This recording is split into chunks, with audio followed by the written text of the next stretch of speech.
Olá, hoje vamos falar da possibilidade do tabelião de notas do oficial de registro civil, do oficial de imóveis se tornarem um árbitro. Com a modificação da Lei 8935 de 94, que é a Lei dos Cartórios, é possível que as partes maiores e capazes, cujo objeto do conflito seja patrimonial, seja, portanto, disponível, escolherem um árbitro na qualidade de um tabelião de notas, oficial de registro de imóveis ou registrador civil das pessoas naturais, para que esse profissional especialista decida aquele conflito. A arbitragem, portanto, é um método heterocompositivo de solução de controvérsia dentro do sistema multiporta. Ou seja, porque se diz multiporta, a parte tem possibilidade de diversas portas judiciais e até extrajudiciais para resolver o seu conflito. Ele tem o Instituto da Mediação, na qual o mediador ele não vai propor uma solução, mas vai ajudar que as partes cheguem em tal solução. O conciliador, que já tem uma proposta mais enfática e pode propor soluções.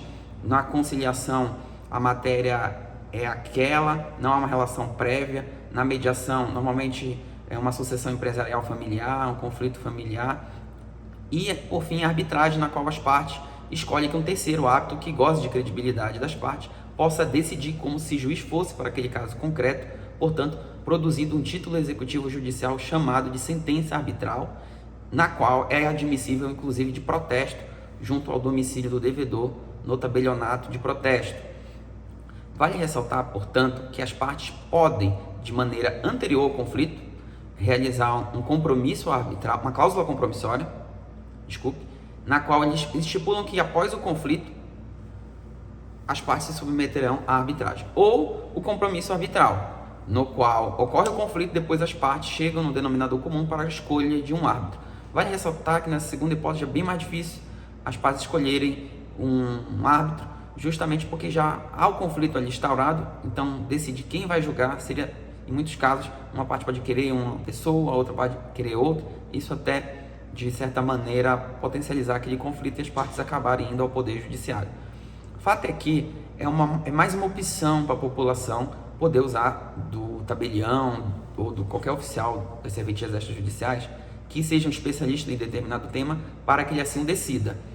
Da sentença arbitral, por exemplo, sobre os casos de adjudicação compulsória, é cabível o registro, justamente porque se produz um título executivo judicial. Não é possível, contudo, que se nomeie um árbitro, dois advogados escolhem nomear um árbitro para, por exemplo, realizar um inventário extrajudicial, porque nesse caso a lei tem uma previsão específica, que é a necessidade de escritura pública ou sentença judicial. Ou ainda nos casos de uso capião, forma originária de aquisição de propriedade, no qual precisa a intimação de diversos entes públicos e da ata notarial, que tem, portanto, previsão típica também na legislação para a sua regularidade imobiliária na via extrajudicial. Essa possibilidade, portanto, da arbitragem, ela é fundamental para o mecanismo de desjudicialização dos conflitos. Vale ressaltar que a administração pública ela pode se valer da arbitragem, seja administração direta ou indireta. Contudo, ela tem que ser uma arbitragem de direito e deve haver publicidade do ato. Como regra, as partes podem escolher que o árbitro decidirá com base no direito, e pode até escolher qual direito vai ser decidido, legislação brasileira, legislação dos Estados Unidos, enfim, e que essa decisão seja por equidade, ou seja, por aquela justiça da qual aquele especialista entende, ou por algum costume, ou qualquer outro critério que as partes queiram. Contudo, para a administração pública tem que ser necessariamente de direito. Outro ponto é que as partes podem pactuar um sigilo na decisão arbitral entre elas, assim como existem as previsões no que diz respeito ao Código de Processo Civil. No caso da arbitragem, a liberdade é muito maior. Porém, quando em um dos polos da relação jurídica for a administração pública direta e indireta, o ato deverá ser público. É uma própria exigência da lei de arbitragem.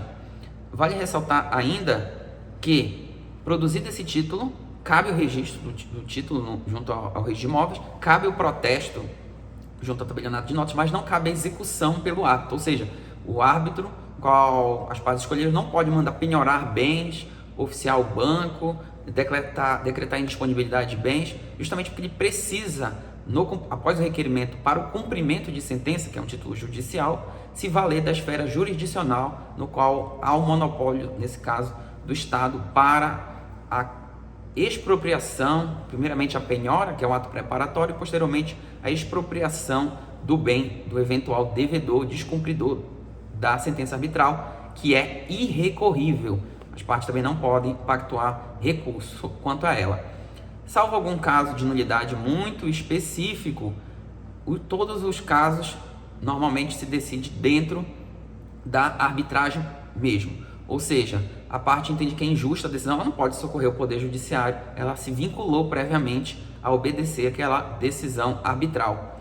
Portanto, é muito importante saber os seus direitos para poder melhor utilizá-la. A arbitragem está prevista em lei própria, na lei dos cartórios, e é um mecanismo ainda pouco utilizado no Brasil, mas que com o advento da lei de garantias em diante, a tendência é de que se propague esse mecanismo heterocompositivo.